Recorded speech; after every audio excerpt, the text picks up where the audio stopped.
Here's today's project, guys. Looks like a an MTD. It's about a 21-inch with a Briggs & Stratton high wheel. Ooh, whoop-de-doo. Anyways, these high wheels tend to maybe go for another $5 or $10 extra. As you can see, I got a pair of vice grips on the brake cable, or where the brake cable actually attaches for the brake on the flywheel. That's because the cable is in two pieces. So we'll see if we can get this thing to even puff. Oil, yep. Fuel. It's been sitting all winter. Yeah. Alright. Let's see if we can get any fuel to come through the primer.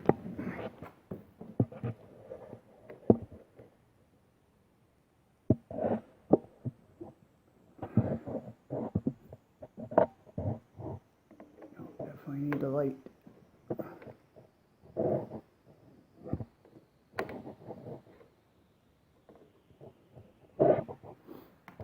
Alright guys, so I do not see any fuel coming through there. Alright, so what I'm going to do is give her a little bit of go juice.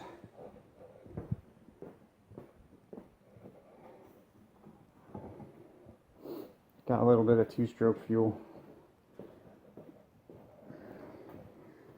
I'll just stick a little bit of that inside the carburetor.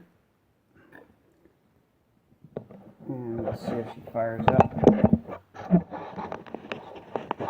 I'm thinking if it does fire, it's going to be a couple of puffs and then it's going to die.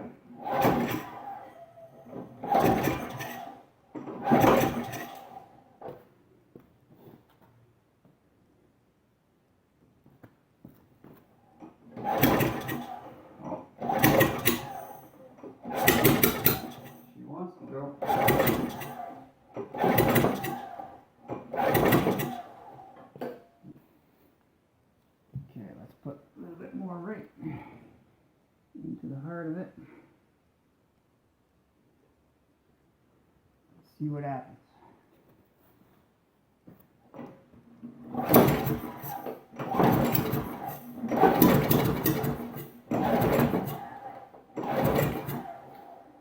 Alright, it's not really spinning over like normal.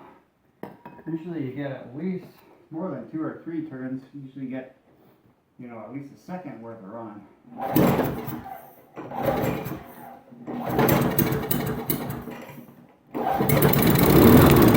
Like that. Okay. I think what we're doing is kind of cleaning out some of those passageways, but that was shooting it right into the cylinder, so that's a good sign. Alright, next step's going to be to get that carburetor off and get it all cleaned out.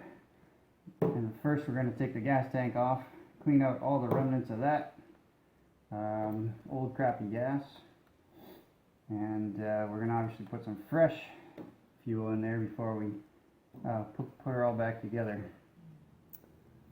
Alright, so we're going to take off this top cover too. Phillips screwdriver screws. Actually, only one currently. This guy. I'm going to take this cord off. That's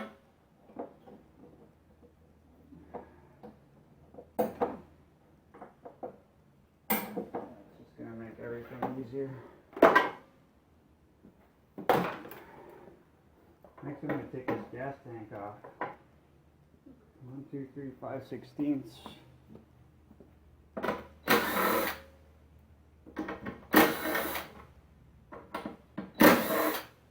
Then there's a 3/8 bolt underneath here with a little sleeve. Make sure you don't lose that sleeve. just a spacer, so the gas tank sits the proper distance away.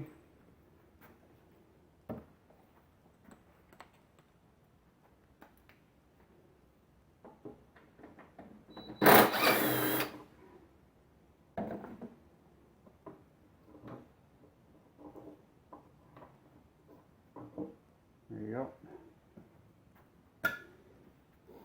Now I can take this gas tank off. Now I know there's some, I don't know if it's gas or water in there, but I'm going to need to pinch off the line there.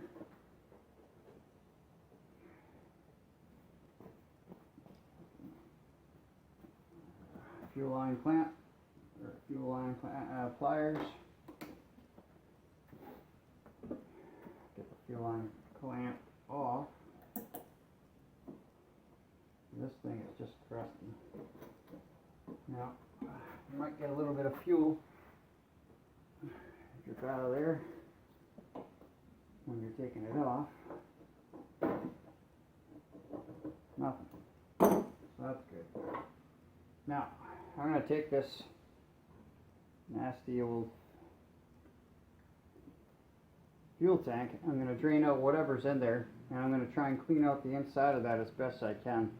Sometimes I put some old, good old fuel in there and slosh it around, try and get all the contaminants out of there, and then pour them out. So, and then I'll leave it outside. It's a nice day today. I'll leave it outside and let it air dry. So here's the fuel that came out of it, guys. The couple of leaves or big debris there, that kind of fell off the tank when I was emptying it. It wasn't inside the tank, but like the fuel that's in the tank doesn't look too bad. A little bit of sediment, but it's all that brown, rusty water. That would be rusty water in there. So pretty nasty. Obviously we don't want that going back into a nice fresh clean carburetor. Onto the carburetor next.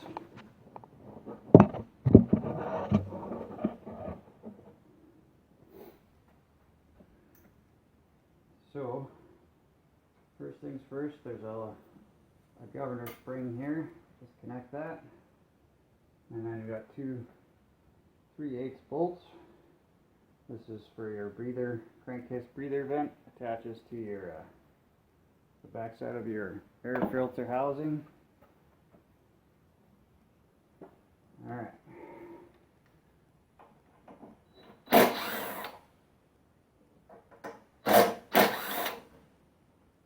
3/8 bolts.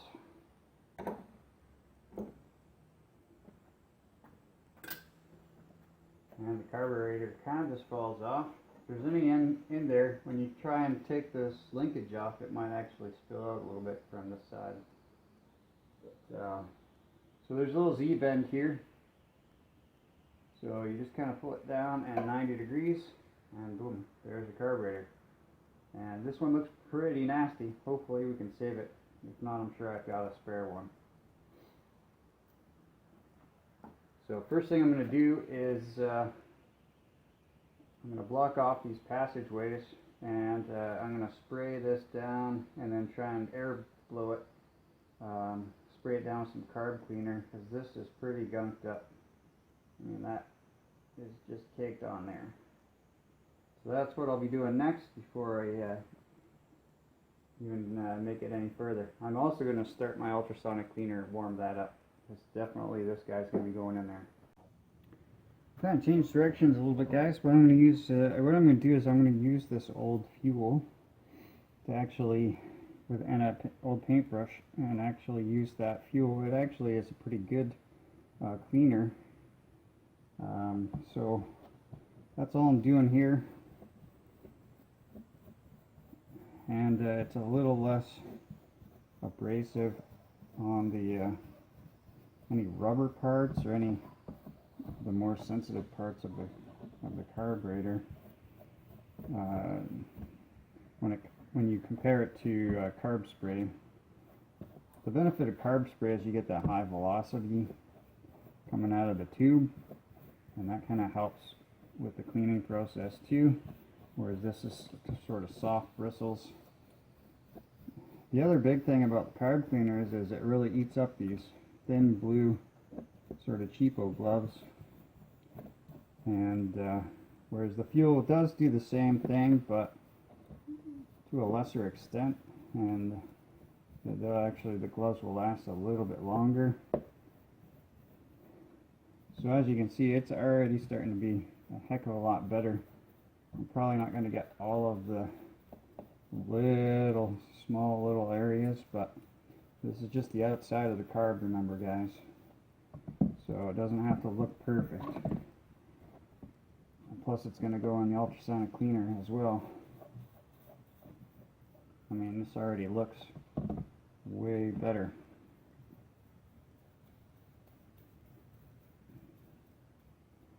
I'm curious to see what the inside of this float bowl looks like though. Alright, well, get my tray out. I'm going to move this guy here. Alright, next up, let's take this bad boy apart. 1/2 inch nut for the bottom, which also acts as your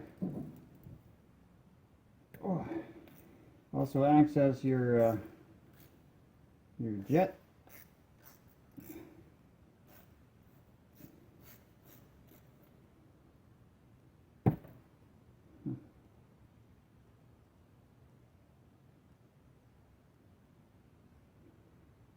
Well, there's a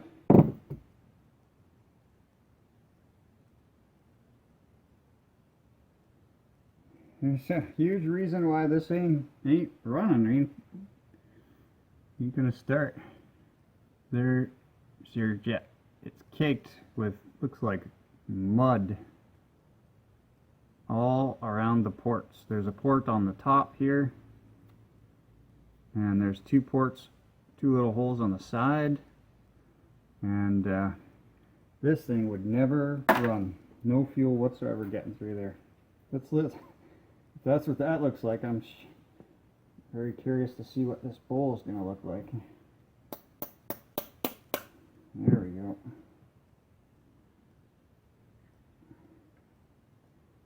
Oh yeah. Look at that.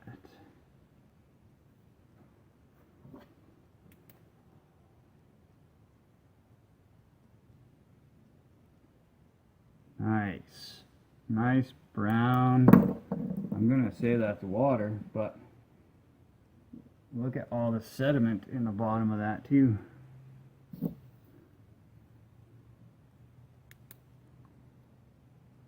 Look at that nastiness. So,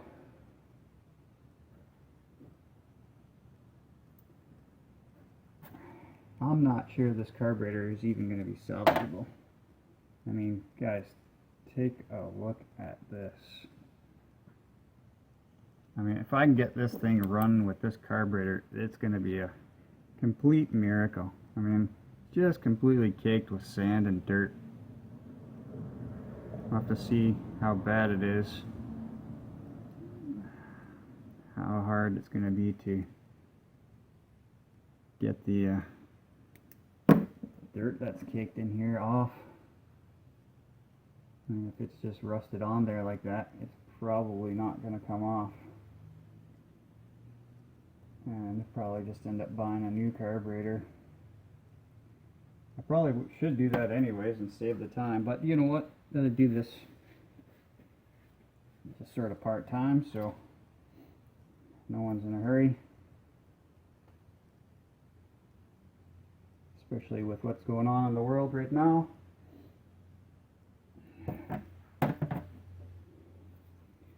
See if I can get the float needle off, the float bowl off. Oh, look at that. Thing came up. It looks like the needle is stuck. The needle is just stuck. I've never seen one this bad, guys.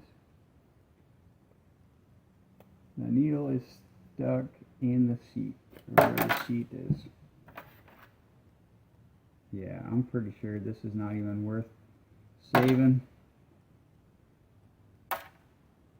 I mean, I'm going to need all new parts.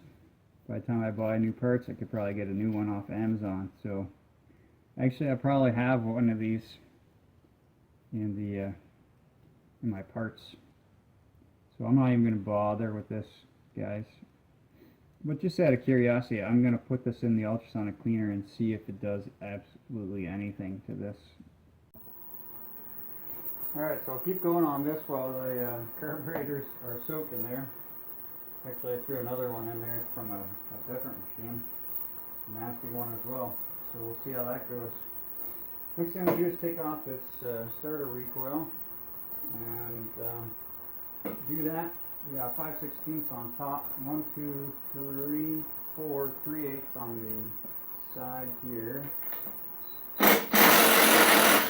I guess 2 on the front.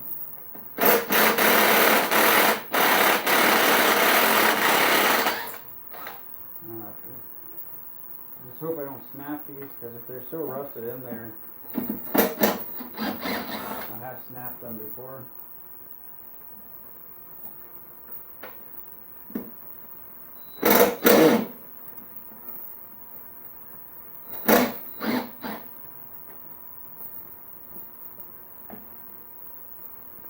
And then I got the 5/16 up top holding the oil dipstick. Like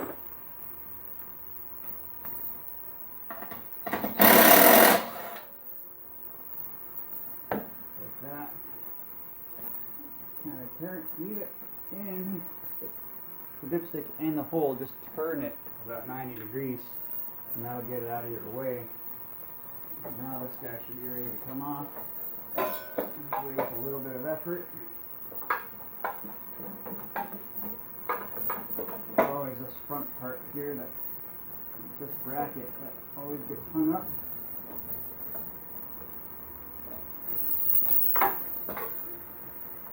There we go. I'm going to oil this guy up and get it ready to put back on.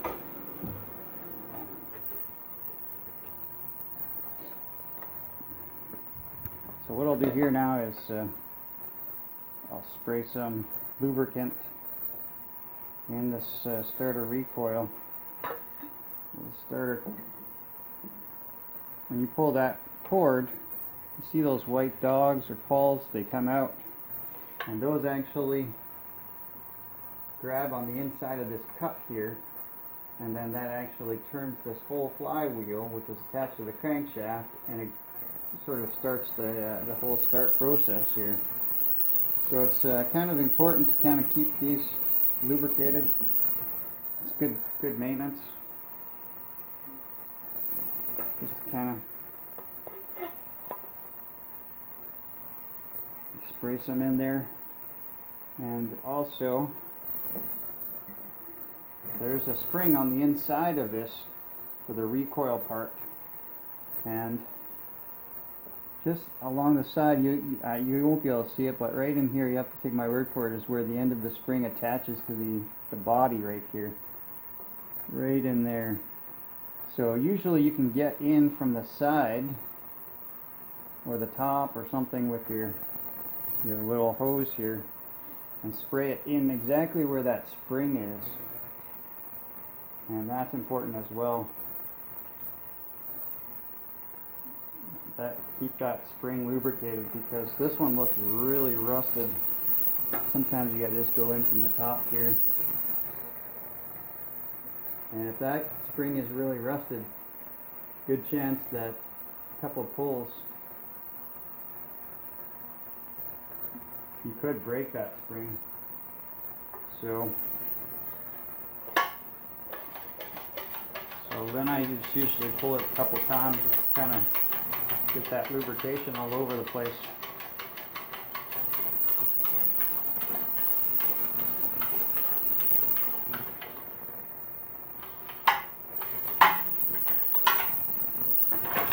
It's ready to go now. Up top here, at this point everything's off, but I need to get it off, so I'm probably just going to spray it with an air gun. There's cooling fins here, and then there's a whole bunch of junk. leaves, there's a stick in here. So it's important to keep this thing nice and cool. These cooling fins have to be clear of debris. So I'm going to stick it and blow it off the air hose. I'll be right back. Alright, so now I cleaned the majority of that crud out of here. Just going to kind of lubricate this brake. There would be a cable attached right there. That pulls that. I'll kind of lubricate this governor arm. Just sort of spray it anywhere where there's moving parts together. Just kind of get some lubrication going there. Alright, so that's that. Next thing I'm going to do, I always check, is take this cup off. There's a 15/16 nut. And take this cup off to check out the flywheel key, make sure that is not busted, since I have it all apart already.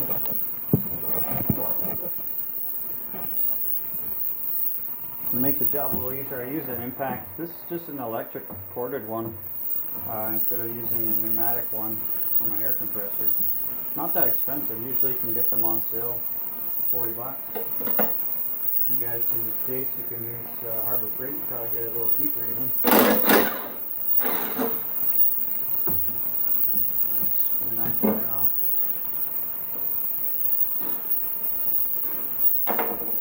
Show you what I'm looking for here.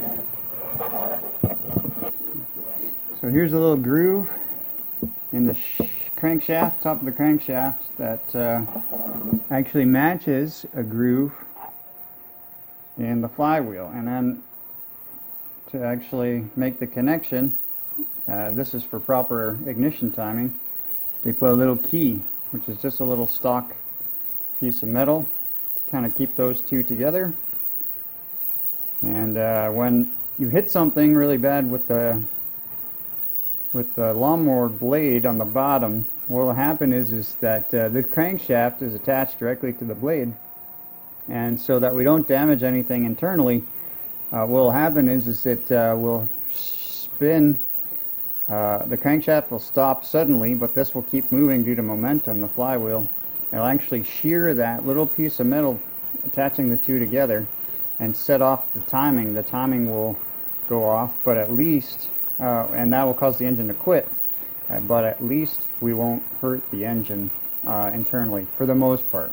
Now, if you really hit something bad, there's a good chance you might bend the crankshaft, and that's a whole other problem. But sometimes you get lucky and just have a broken flywheel key. Some of the symptoms for that is obviously you just hit something pretty hard. When you go to start it the next time, if it starts at all, it's going to be hard to start. And if it starts at all, it will run badly if it gets out of timing. And the other thing is when you go to pull it, if the cord pulls back in your hand aggressively and it hurts, then most likely you got a broken flywheel.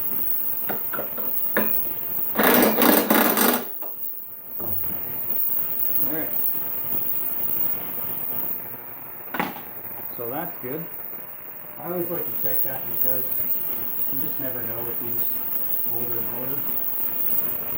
It could be sheared just a little bit, and I'd rather find out when I got it already apart. I'm not worried about it afterwards. Alright, ignition coil. This one looks like it's properly gapped, so there's a space between the coil and these are magnets.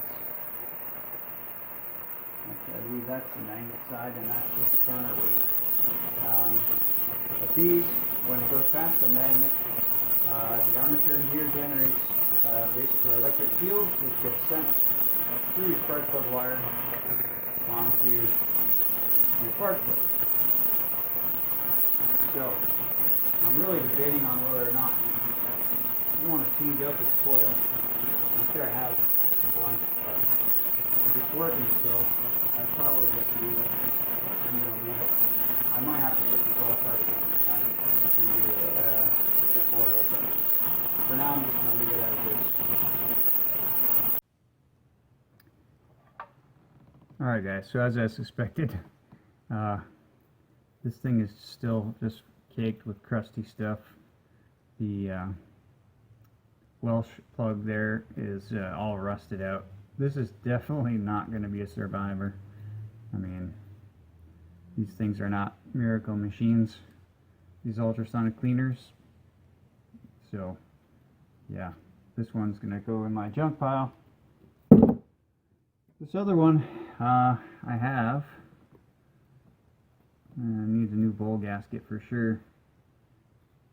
I think maybe I'll be able to potentially use this one. It's still kind of crusty. I don't know. I have, I'm sure I have another one somewhere. I don't think it's really worth it. Eventually get to having problems. I mean, this butterfly valve right here doesn't even close all the way. Oh, there it goes.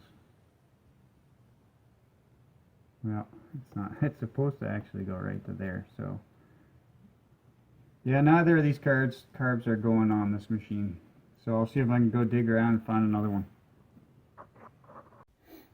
Alright guys, I had to flip you around there just to plug in my recording device here. I was running out of battery, but I found this in the hoard there, parts, so I'm going to see it. I mean, the part numbers look a little bit different on the top side. There's a part number right here. Obviously you can't see that, but 9125, and then a letter, which I can't tell. But anyways, I'm going to see what I can do about taking this one off. Let's see how close it is.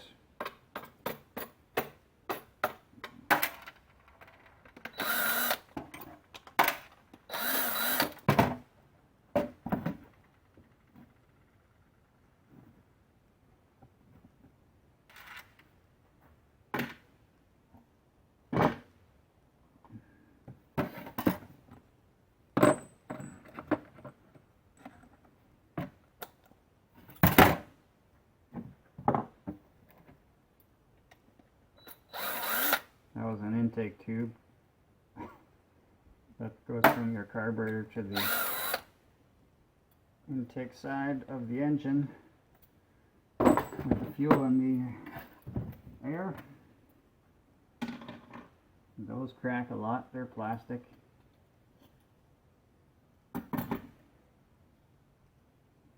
Governor linkage and spring.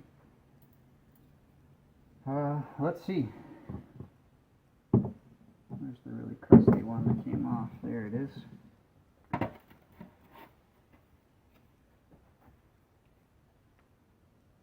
Alright, so I mean that side looks all the same. It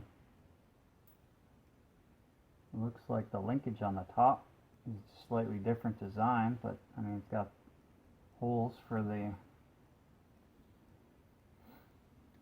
governor spring. Elongated hole, circle, circle. And that looks pretty much the same from the outside. Slightly different here, which could be a byproduct of the primer system. But they both have a primer port here and here. The inside of this guy is the same.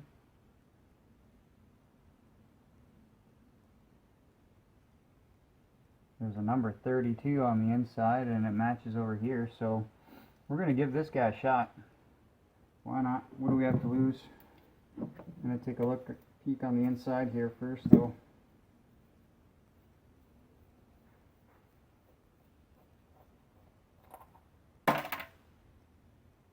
I don't know if I clean this one before I put it away or not.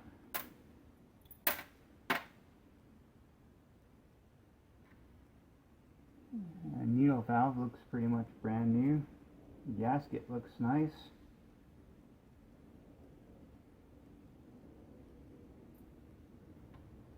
float looks okay.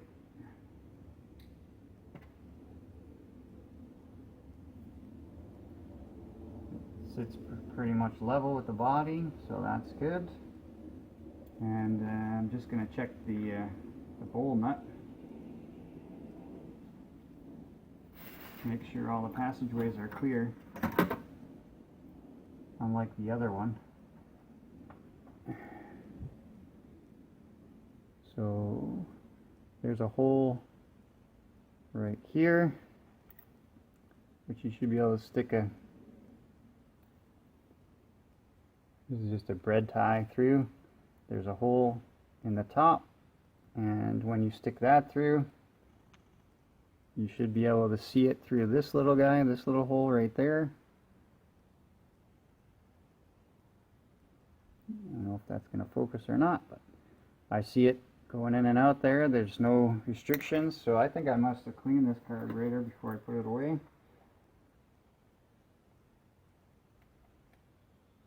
So we're going to go with this guy. Doesn't look any different, to be honest, just that one side.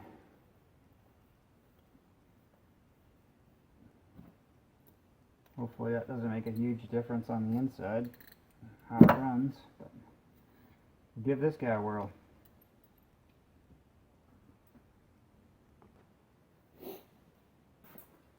Alright, put this back on.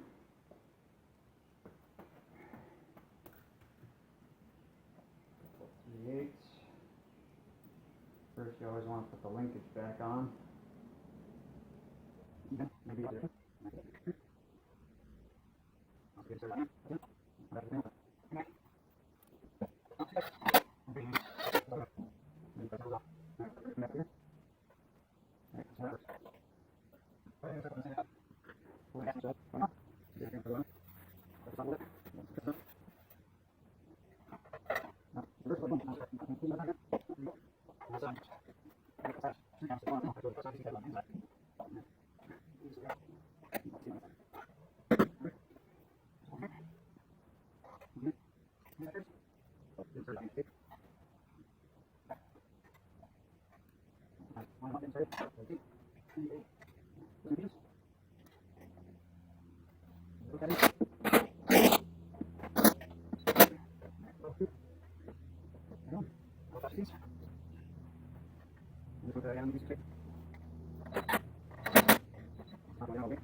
Alright, so now we're going to throw some gas in, fresh gas in here, see if we have any leaks out of the carburetor, and if not, hook up the spark plug, try and get this thing running.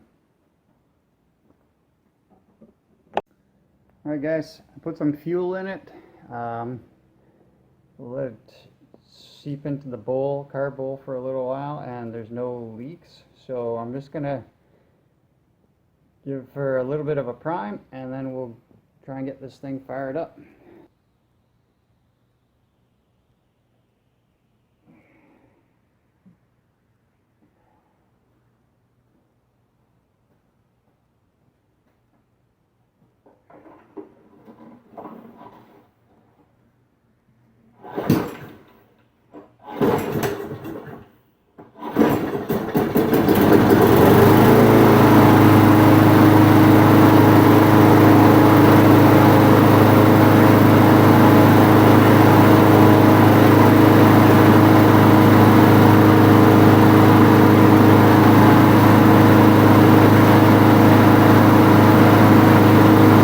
due to the poor state of this mower, you saw I did fire it up, and it was smoking quite a bit. There was a lot of oil residue in the exhaust, but I double checked the oil. I did check that there was some in there. I double checked it, and it was like a milky color. As you can see, it kind of coming out of there. It's like a chocolate brown, which is not good. There's obviously some contaminants in the oil, but I think there's probably also some fuel mixed in with the oil as well, because there's quite a bit coming out. Normally this tank would hold probably up to about where that line is, and it's almost probably double that amount. The crankcase, I should say, not an oil tank. So I'm going to let this guy drip out as much as I can, and then put some fresh oil in there, and then I'll rerun the test here. It probably will smoke some initially, because this thing probably hasn't been running God knows how long. So what I have here is a cable that is snapped. It's actually in a couple different pieces. This piece actually goes in this end, and you can see how rusty it is and how nasty it is. I was trying to pull the other side of the cable out to show you guys, and it's I mean, it's all gunked up. So I mean, these cables do rust, especially if you leave your mower outside. So when you're replacing a cable, a lot of times there is a number, if you look closely, somewhere on the cable, and that's your part number for this particular cable. So if you're looking for a new cable, just take that number to the to your part supply, or just Google it, maybe Amazon or something like that, and you can find yourself a replacement cable that way. So once you get your new cable, first thing you want to do is hook this end, the Z-bend in, and then hook your plastic guy in here. Sometimes these can be a little bit stubborn. You might need to use a little bit of a wrap of a hammer to get that, but I'm going to leave that for now. And you follow this other guy down and put the Z-bend in this end, and then what you need to do is you need to pull this guy through like so, and then just push this little, you see there's two little tabs on the black, where the black piece starts. Put the cable through here, and then just push that, and now you can see it kind of locks itself in. Alright, and that's it. So here's the final results here, guys. I found a brake cable for it, put that on, and put a new air filter in there. I'm gonna still have to clean it up and everything yet, but here she is. This primer bulb doesn't actually go in very fast, so I might replace that too. Alright, so we're gonna see how this guy runs after I've done all this work to it.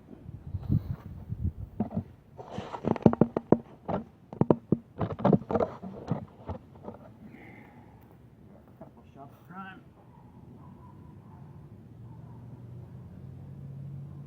This primer bulb comes back out very slowly. Usually an indication the bulb has to get replaced. See how she goes.